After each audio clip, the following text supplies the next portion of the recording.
இது தீபம் lamp oil வழங்கும் சக்தி விகடனின் ஜோதிட சங்கமம் ஆங்கில புத்தாண்டு பலன்கள் 2025. டைட்டில் ஸ்பான்சர் தீபம் லேம்ப் ஆயில் ஒரு தெய்வீக அனுபவம். Mobile partner supreme mobiles EMI திருவிழா. சுலப தவணையில் ஸ்மார்ட் ஃபோன்ஸ் வாங்குங்க. கோல்டன் பார்ட்னர் வாசவியின் தங்கம் வாழ்வின் பொக்கிஷம் ஸ்ரீ வாசவி தங்க மாளிகை. ஷெல்டர் பார்ட்னர் டானி ஷெல்டர், தரமும் நம்பிக்கையும் என்றென்றும் நிரந்தரம். ஒவ்வொரு வெளிச்சத்திற்கும் ஒவ்வொரு பிரார்த்தனைக்கும் தீபம் விளக்கேற்றும் எண்ணெய் ஒரு தெய்வீக அனுபவம். சுப்ரீம் மொபைல்ஸின் இஎம்ஐ திருவிழா. சுலப தவணையில் ஸ்மார்ட் போன்களை பெறுங்கள். 82 ஆண்டு கால வாடிக்கையாளர் நம்பிக்கையுடன் தங்கம், வெள்ளி மற்றும் வைர நகைகளுக்கு ஸ்ரீ வாசவி தங்க மாளிகை. ஒவ்வொரு படைப்பிலும் புதுமை. காலங்கள் போற்றும் கலைநயம். டானி ஷெல்டர்ஸ், கோயம்புத்தூர். கான்டாக்ட் 8754023949. நேயர்களே, ஒரு புத்தாண்டு தொடங்குகிற பொழுது ஏராளமான நம்பிக்கை நமக்குள்ள பிறக்கிறது. வரக்கூடிய ஆண்டு நமக்கு எப்படிப்பட்ட பலன்களை கொடுக்க போகிறது அப்படின்னு ஒவ்வொருவருமே ஆவலாக இருப்பாங்க. அதுலேயும் குறிப்பாக ஜோதிட அன்பர்கள் எல்லோரும் அந்த புத்தாண்டில் தங்களுடைய ராசிக்கு எப்படிப்பட்ட பலன்கள் கிடைக்கும் அப்படின்னு எதிர்பார்த்துக்கிட்டு இருப்பாங்க. அப்படிப்பட்ட தகவல்களை நமக்கு சொல்வதற்காக நம்மளுடைய ஸ்டூடியோவுக்கு 3 மூத்த, அதே நேரத்தில் புகழ்பெற்ற ஜோதிடர்கள் இங்கே இருக்கிறாங்க. அவங்க 3 பேரையும் நாம் வரவேற்போம். வணக்கம். வணக்கம். நம்மோட பாரதி ஸ்ரீதர் மேடம் இருக்கிறாங்க. ஸ்ரீரங்கத்திலிருந்து கார்த்திகேயன் சார் இருக்கிறாங்க. பஞ்சநாதன் சார் இருக்கிறாங்க. சார் வணக்கம். உங்கள் 3 பேரையுமே சக்தி விகடன் சார்பில் இங்கே அழைக்கிறதுல எங்களுக்கு ரொம்பவே மகிழ்ச்சி. பொது பலன்கள் அப்படின்னு சொல்லுவாங்க. இந்த ஆண்டு பிறக்கிறது இந்த உலகத்துக்கு எப்படிப்பட்ட பலனை கொடுக்கும், இந்த அரசியலில் ஏதாவது மாற்றங்கள் நிகழுமா, வெள்ளங்கள், அபாயங்கள், புயல் எச்சரிக்கைகள், இப்படி பல விஷயங்கள் அடுத்த ஆண்டில் இருக்குமா? ஏன்னா இந்த ஆண்டில் இந்த உலக அளவில் நிறைய மாற்றங்கள், யுத்தங்கள் எல்லாமே இருந்தது. அடுத்த ஆண்டு எப்படி இருக்குது? அமைதியாக இருக்குமா? நம்ம பஞ்சநாதன் சார்ட்ட தொடங்குவோம். சார், நீங்கள் சொல்லுங்கள். 2025 வருஷம் அப்படின்னு எடுக்கும்போது தனிப்பட்ட முறையில் 12 ராசிக்காரர்கள் அப்படின்னு இருக்கும்போது இந்த ராசி பலன்கள் ஒவ்வொரு நேயர்களுக்கும் நல்லா இருக்கும்.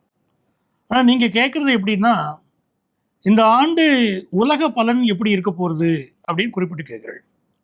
அதில் பொருளாதார ரீதியாக ஒரு நல்ல செய்தியை பார்க்கலாம். இந்திய திருநாடு வளர்ச்சியில் இருக்கும். ஓ, சந்தோஷம் சார். நம்மளுடைய சேர்ந்த ஆசிய நாடுகள்னு சொல்லக்கூடிய ஒரு சீனாலேயோ நேபாளிலேயோ நமக்கு சுற்றி வர இருக்கக்கூடிய அந்த நாடுகள் இருக்கு பாருங்க. ஆசிய நாடுகளில் பல நாடுகள் பொருளாதார தட்டுப்பாடை சந்திக்கும். ஆனால் இந்திய திருநாட்டுக்கு நல்லா இருக்குங்கிறது மகிழ்வான செய்தி. இரண்டாவது, இந்த வருஷத்துடைய கூட்டுத்தொகை 2025 கூட்டினோம்னா 2 2 4 5 9, அப்புறம் 9ஆம் எண்ணை சேர்ந்த இந்த செவ்வாயுடைய ஆதிக்கம். அந்த செவ்வாய் பகவான் கடகத்தில் நீச்ச பங்கம் சொன்னால் நீச்சல் நிலையில் அங்கே உட்கார்ந்துட்டு இருக்கார். அப்படி இருக்கக்கூடிய நிலையில் தண்ணீர் சம்பந்தப்பட்ட விபத்துக்கள் இந்த ஆண்டு இருக்கத்தான் செய்யும். சீனியர் சிட்டிசன் தான் இருந்தால் கூட வீட்டு பாத்ரூமில் பார்த்து குடிங்கங்கிறடா. அந்த மாதிரியான பூகம்பங்கள், இயற்கை நிகழ்வுகள் இருக்கலாம். அரசியல் விஷயங்கள் எப்படி இருக்க போகிறது அப்படின்னு, அரசியலில் நிறைய கூட்டணி மாற்றங்கள், எதிர்பாராத திருப்பங்கள் இருக்கக்கூடிய விஷயமா இருக்கும் இந்த ஆண்டு. எஜுகேஷனை பொறுத்த வரைக்கும் புதன் பகவான் இந்த வருஷம் துவங்குற அன்னைக்கே பாக்கியஸ்தானத்துக்கு பார்த்து போகிறார். அதனால் கல்வி முறையில் ஒரு நல்ல மாற்றம், ஒரு போட்டித் தேர்வு எழுதுறதுல ஆரம்பித்து எல்லா விஷயம் நல்ல மாற்றங்கள், ஒரு உயர்வான விஷயங்கள் வரப்போகிறது. ஆண்டு பிறக்கும்போது 2 ராஜ கிரகங்கள் சூரியனும் சந்திரனும் அவை பாக்கியஸ்தானத்தில் இருக்காங்க. அப்போ இரண்டுமே எங்கே இருக்குது? விண்வெளியில் இருக்குது இல்லையா, சூரியனும் சந்திரனும். அப்போ விண்வெளி துறையில் நாம் மிக பல சாதனைகளை உலக அளவிலே செய்ய போகிறோம். அப்போ எவ்வளவு நல்லா இருக்கு பாருங்க. உலக அளவில் மிகச்சிறிய நல்ல விஷயமா இருக்கு. சுக்கிரன் சனியுடைய சேர்க்கை எப்பெல்லாம் தன்னுடைய ஜாதகத்தில் சுக்கிரன் சனி சேரறதோ அப்போ நீங்கள் என்ன சொல்கிறீர்கள்? செல்வ செழிப்பாக அவங்க இருப்பாங்கன்னு சொல்கிறோம் இல்லையா? அந்த செல்வ செழிப்பு இந்த ஆண்டு இருக்கும். பணப்புழக்கம் நல்லா இருக்கும். தனி மனிதர்கள் வாங்கக்கூடிய திறன் நல்லா இருக்கும். நிறைய வாங்கக்கூடிய சக்தி அவர்கள்ட்ட இருக்கத்தான் போகிறது. ஸோ இது எல்லாமே நல்ல விஷயமா இந்த ஆண்டு அமையக்கூடிய விஷயம் இருக்கு. தனஸ்தானத்தில், காலபுருஷனுடைய தனஸ்தானத்தில் தனகாரகன் குரு பகவான் இருக்காருங்கிறதே ஒரு நல்ல விஷயம் நமக்கு. இந்த சுக்கிரன் சனியுடைய சேர்க்கை பெண்களுக்கு நல்ல உரிமைகளை வாங்கி கொடுக்கிறது. அவர்கள் மிகப்பெரிய விஷயங்களுக்கு சாதிப்பாங்க. எந்தெந்த துறைகளில் பெண்கள் தங்கள் கொடிகட்டி பறக்கிறார்களோ இன்னும் ஒருபடி உயர்வாக அவங்க இருக்க போகிறாங்க. அப்படி ஒரு சிறந்த வருஷமாக 2025 நமக்கு இருக்கும். இயற்கை பேரிடர் இல்லாமல் இல்லை, சில பூகம்பங்கள் அதெல்லாம் இருக்கும். அதையும் தாண்டி நமக்கு ஒரு வளர்ச்சியை நோக்கி இந்தியா பயணிக்கக்கூடிய ஆண்டு தான் இது. ஓகே, ரொம்ப சந்தோஷம் சார். இந்தியா 2025ஆம் ஆண்டும் பெரிய அளவில் முன்னேற்றம் காணும்னு நீங்கள் சொல்கிறத கேட்கும்போதே சந்தோஷமாக இருக்குது. கார்த்திக் சார், உங்ககிட்ட வந்தாலே அடுத்து என்ன கேட்பேன்னு உங்களுக்கே தெரியும். 2025 ஐபிஎல் ஆக்ஷன்லாம் நடந்து முடிஞ்சிருக்கு இப்போ தான். எப்படி இருக்கும்? எந்த அணி வந்து கோப்பையை தட்டுவதற்கு பெரிய வாய்ப்பு இருக்குது இந்த ஆண்டு? இந்த ஆண்டு வந்து பிறக்கும் பொழுது குரு வக்ரகதி அடைந்த நிலையில் இருக்கார். இப்போ நான் பார்க்கறது வந்து சிஎஸ்கே ஃபைனல்ஸ் வரைக்கும் போவோம், அதுக்கப்புறம் தாண்டுமாங்கிறத கிட்டக்க வரும்போது பார்த்து தெரிஞ்சுக்கலாம். அதே மாதிரி பணம் பெருத்த ஃப்ரான்ச்சைசிஸ், பயங்கர பணம் பெருத்த ஃப்ரான்ச்சைசிஸ், மும்பை இந்தியன்ஸ், இன்னும் சொல்லப்போனால் டெல்லி கேபிட்டல்ஸ், பணம் நாங்கள் இவ்வளோ பயங்கரமாக இவங்க தான் டாப் நாச் அப்படின்னு சொல்கிறவங்களுக்கு எவ்வளோ பணம் செலவழித்திருக்காங்களோ அந்த அளவுக்கு வெற்றியை அடைய வேண்டிய தருணங்கள் அப்படிங்கிறது நிறைய வரும். அதே மாதிரி இடதுகை ஆட்டக்காரர்கள், விசித்திரமான இடதுகை பேட்ஸ்மேன்கள், இடதுகை பந்து வீச்சாளர்கள், இவங்க வந்து அதில் man of the series, man of the match அதிகமாக வாங்குறதுக்கான சான்சஸ் இந்த ஐபிஎல்ல இருக்கும்.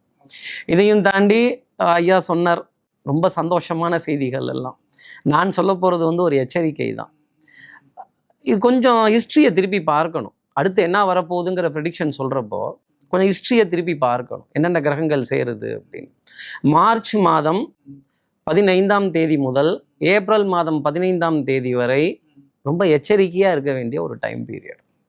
கவனமாக இருக்கணும். இந்த பிறக்க போகிற விஸ்வவர்ஷ ஆண்டு அப்படிங்கிறது மிகப்பெரிய அச்சுறுத்தலை கொடுக்கக்கூடிய அமைப்புங்கிறது உண்டு. சார் எதை வச்சு சார் இதை சொல்கிறீங்க, எதனால் இதை வந்து நம்ம அதை லாஜிக் சொல்லணும்ல, வாய்க்கு வந்து நம்ம சொல்கிறது வந்து ஜோதிடம் கிடையாது. ஆகஸ்ட் மாதம் 6ஆம் தேதி 1945, ஆகஸ்ட் மாதம் 9ஆம் தேதி 1945 லிட்டில் பாய் ஃபேட்மேன்கிற அணு ஆயுதம் ஹிரோஷிமா நாகசாக்கி மீது வீசப்பட்ட தினம். அந்த தினத்தில் அந்த ஜாதகத்தை எடுத்து பாருங்க, சனி ராகு மிதுன ராசியில் ஒன்றா இருப்பாங்க. சனியும் ராகுவும் ஒருவரை ஒருவர் நேராக சந்திக்க போகிறார்கள். இது வந்து கிளாக் வைஸு, இது ஆன்டி கிளாக் வைஸு. இது கர்மகாரகன், இது சாபம். இது ராகு. ராகு வந்து இடைசோறுகள். ஆதியில் இருந்த கிரகம் கிடையாது. 9ஆம் நூற்றாண்டுக்கு பிறகுதான் ராகு கேதுவே ஜோதிடத்தில் கொண்டு வராங்க. ஏன்னா மக்கள் செய்கிற பாவ காரியங்களும் வாங்குற சாபங்களும் அதிகமாகுது அப்படின்னு. அப்போது மிதுனத்தில் இருந்தப்போ இந்த நிலை, செவ்வாய் கூட இல்லை. இப்போது மீனத்திலேருந்து கும்பத்தில் இருந்தும் இவர் கும்பத்துலேருந்து மீனத்தில் அடியெடுத்து வைக்கிறார். அவர் மீன ராசியிலே வீட்டு இருக்கார். பஞ்சநாதன் சார் பார்த்த ப்ரெடிக்ஷன் என்னன்னா, கடகத்தில் செவ்வாய் நீச்சமாக இருக்கிறப்ப அது நீர் கொண்ட ராசி, அதில் பாதிப்புகள் வரும். நான் பார்க்குற விதம் என்னன்னா, ராகு மீன ராசியில் இருக்கிற வரைக்கும் நீரினால அழிவுங்கிறது போன வருஷமும் சொன்னது, அதுக்கு முதல் வருஷமும் சொன்னது. இந்த வருஷம் இதற்கான இன்னும் பின் பாயிண்டான ப்ரெடிக்ஷன் என்ன அப்படின்னா, ரயில் நிலையங்கள் தண்ணீரில் மூழ்கும். எதிர்பார்க்காத அளவிற்கு 4 நாட்கள் 5 நாட்கள் ரயில் சேவைகள் ரத்துன்னு நம்ம பாரத தேசத்தில் சொல்கிற அளவுக்கு நிகழ்வுகள் மோசமாக இருக்கும். அதுவும் கடற்கரை நகரங்களில், ஆறு ஏரி குளம் இது பாயிர நகரங்களில் அந்த நீராகப்பட்டது ரயில் நிலையத்தை சூழும். எதை வச்சு சார்? இந்தியன் ரயில்வேஸே சனியினுடைய அமைப்பு. மீனராசியில் இருக்க ராகுவை சந்திக்கிறப்ப ஜலம். இப்படி தான் வந்து ஒரு ப்ரெடிக்ஷனை ஒரு ஜோதிடர் எடுக்க முடியும். ஸோ நான் பார்க்கிறது, ரஷ்யா யுக்ரைன் யுத்தத்தில் 3வது தேசம், பணம் பெருத்த தேசம் இன்டர்ஃபியர் ஆவாங்க. மிகப்பெரிய ஒரு அச்சுறுத்தல், பாதிப்பு அப்படிங்கிறது ஃபேட்மேன் லிட்டில் பாய்ங்கிற அளவுக்கு இருக்குமாங்கிறத சொல்ல முடியாது, அதற்கு சமமான அளவு இருக்கும். இந்திய பங்குச்சந்தை மட்டுமல்ல, உலகத்தில் இருக்க அனைத்து பங்கு சந்தைகள், இந்த டிசிஎக்ஸ் கரன்சி, பிட்காயின்ஸு, நான் அதில் பணம் போடுறேன், இதில் பணம் போடுறேன், எதில் வேணாலும் பணம் போட்டு விளையாடுறவங்களுக்கெல்லாம் இந்த மார்ச் மாதம் 10ஆம் தேதி 15ஆம் தேதி ஆரம்பித்து ஏப்ரல் மாதம் 15ஆம் தேதி வரைக்கும் வயிற்றுல இந்த ரசத்துக்கு புளி கரைச்ச மாதிரி கரைச்சிக்கிட்டே இருக்கும். ஓகே. இல்லை, நீங்கள் சொல்கிறதுல ஒரு லாஜிக்காக ஒரு விஷயம். ஏன்னா அந்த மார்ச் 15 ஏப்ரலுக்குள்ளே தான் இப்போ ஒரு வருஷ கணக்கு முடிப்பாங்க.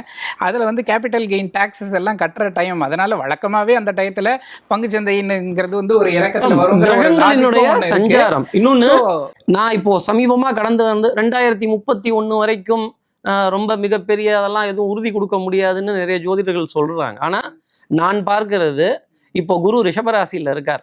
இந்த குரு கடகராசியில் உச்சம் அடைவார். அவர் கடகராசியில் அடியெடுத்து வைக்கிற வரைக்குமே நிறைய கஷ்டங்கள், ஏமாற்றங்கள், தவிப்புகள், தேசத்துக்குள்ளே இருக்க பார்டர் ப்ராப்ளம்ஸ் இதெல்லாம் ரொம்ப ஜாஸ்தி வந்துக்கிட்டே இருக்கும். ஸோ ஆனால் 31 வரைக்கும் காத்திருக்கிறோன்னு அவசியம் இல்லை. அந்த குரு பெயர்ச்சி, கடகத்தில் அவர் உச்சமடையக்கூடிய குரு பெயர்ச்சி, குரு பலமாக இருந்து விட்டால் கஷ்டம் வராதுங்கிறது வாழ்க்கை கிடையாது. கஷ்டம் வராதுங்கிறது நீதி கிடையாது. கஷ்டம் வரும். ஆனா குருவினுடைய அனுகிரகம் இருந்தால், குரு பலமாக இருந்தால் யாரா இருந்தாலும் தப்பிச்சுக்கலாம். நம்ம தேசமே குரு சிஷ்ய பாரம்பரியத்தில் அமைய பெற்ற தேசம். பூஜை புனஸ்காரங்கள், வழிபாடுகள், பித்ரு தோஷத்துக்கான பிரீதிகள், எந்த அளவுக்கு பிரார்த்தனைகள், ஆலயங்கள் இன்னும் எந்த அளவுக்கு கட்டப்படுது, அன்னதானங்கள் எவ்வளவு கொடுக்கப்படுது, இதெல்லாம் கணக்கிட்டு நிச்சயமா இந்த தேசத்துக்கு பெரிய தவிப்புங்கிறது வராது.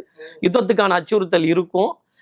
இந்தியா ஒரு நடுத்தரமான ஒரு முடிவிலே இருப்பாங்களே தவிர இந்த பக்கமும் சாய மாட்டாங்க, அந்த பக்கமும் சாய மாட்டாங்க. அது சந்தோஷமான செய்தி தான் சார். நமக்கு இந்தியாவை பொறுத்தளவில் எங்கேயும் அணி சேராமல் இருக்கிறதுங்கிறதே ஒரு பெரிய சந்தோஷமான செய்தி. எந்த யுத்தத்தையும் நம்ம சந்திக்க மாட்டோம் அப்படிங்கிற ஒரு நம்பிக்கையோடு நம்ம போவோம். மேடம், நீங்கள் சொல்லுங்கள், இந்த 2025ஆம் ஆண்டு வேலை வாய்ப்புகள் எப்படி இருக்கும்? குறிப்பாக பெண்களுக்கான முன்னேற்றம்ங்கிறது எந்த அளவில் இருக்கும் மேடம்? எனக்கு தெரிஞ்சு இப்போ நம்ம வருடம் பெண்களுக்கு பேசும்பொழுது போன வருடத்தை விட அதுக்கு முந்தின வருடம் போன வருடம் பெண்களுக்கு நல்லா இருந்துச்சு. 2024 விட 2025 நல்லா இருக்கும். குறிப்பா சொல்லணும்னா விளையாட்டுத்துறையில இன்னும் இப்போ நீங்க விளையாட்டுத்துறை பார்த்தீங்கன்னா பெண்களுக்கான இப்போ ஒலிம்பிக்ஸ்ல எல்லாம் கூட பார்த்தீங்கன்னா ஏதாவது ஒரு பிரச்சனைகள் நல்லா வரக்கூடிய நேரத்துல அவங்களுக்கு இந்த மாதிரியான சங்கடங்கள்லாம் இல்லாமல் ஒரு தமிழ்நாட்டில் இருக்கக்கூடிய பெண்களுக்கும் உலக தரப்புல ஒரு ஸ்போர்ட்ஸ்ல நல்ல ஒரு அங்கீகாரம் வரக்கூடிய ஆண்டு 2025 கண்டிப்பாக இருக்கும். ரெண்டாவது வேலை வாய்ப்புகள்ல இப்பெல்லாம் நிறைய ஸ்டார்ட் அப்ஸ் அண்ட் ஆண்டர்பிரனர்ஸ் நிறையா இருக்காங்க. ஸோ அந்த மாதிரி பெண்கள் இன்னும் நிறையா தனிப்பட்ட அவங்க சொந்தமாக தொழில் ஆரம்பிச்சு தன்னுடைய சொந்த காலில் ஒரு 100 பேருக்கு அவங்க வேலை கொடுக்குற அளவுக்கு பெண்கள் உயரக்கூடிய நிலை 2025ல கண்டிப்பாக இருக்கும். அண்ட் உலக தரப்புலேயே பார்த்தீங்கன்னா இந்தியாவில் நிறையா ஆட்டோமொபைல் இண்டஸ்ட்ரியாக இருக்கட்டும் இல்லை மற்ற இண்டஸ்ட்ரீஸ் எல்லாமே நல்ல ஒரு பூமிங் நமக்கு இந்தியாவில் எக்கனாமிக் கண்டிஷன் முதல்ல இவர் சொன்னார் இல்லையா, பஞ்சநாதன் சார் சொன்னார். ஸோ இண்டஸ்ட்ரீஸை பொறுத்த வரைக்கும் நமக்கு பொருளாதார எக்கனாமிக்கல் கண்டிஷனில் இந்தியா ஒரு தரம் வாய்ந்த ஒரு நாடாக உலக நாடுகளில் முதன்மையாக வரக்கூடியது. நம்ம பார்க்கும்போது பெண்களுக்கு தனியாக அவங்க சொந்தமாக தொழில் தொடங்கக்கூடிய அமைப்புகள் நிறைய வரும். நிறையவே பெண்களுக்கு இன்னும் 2025ல ஒரு அங்கீகாரம் என்பது அதிக அளவுல வரக்கூடிய ஆண்டாக 2025 கண்டிப்பா இருக்கும். ஓகே ஓகே ஓகே 3 பேருமே ஒரு நம்பிக்கை ஊட்டக்கூடிய அளவில் தான் சொல்லியிருக்கிறாங்க. ஏன்னா நமக்கு நாம் வாழக்கூடிய நம்ம தேசம் ஒரு ப்ராஸ்பரஸாக இருக்கும் அப்படிங்கிறதே நமக்கு ரொம்ப சந்தோஷம் தரக்கூடியதாக இருக்குது. இதை தொடர்ந்து நம்ம 12 ராசிகளுக்கும் இந்த ஆங்கில புத்தாண்டு எப்படி அமைய போகிறதுங்கிறத நம்ம தொடர்ந்து பார்ப்போம். இது தீபம் லேம்ப் வழங்கும் ஜோதிட சங்கமம் ஆங்கில புத்தாண்டு பலன்கள் 2025. டைட்டில் ஸ்பான்சர் தீபம் ஒரு தெய்வீக அனுபவம்.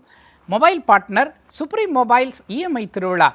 சுலபத்தவணையில் ஸ்மார்ட் ஃபோன்ஸ் வாங்குங்க. கோல்டன் பார்ட்னர் வாசவியின் தங்கம் வாழ்வின் பொக்கிஷம் ஸ்ரீ வாசவி தங்க மாளிகை.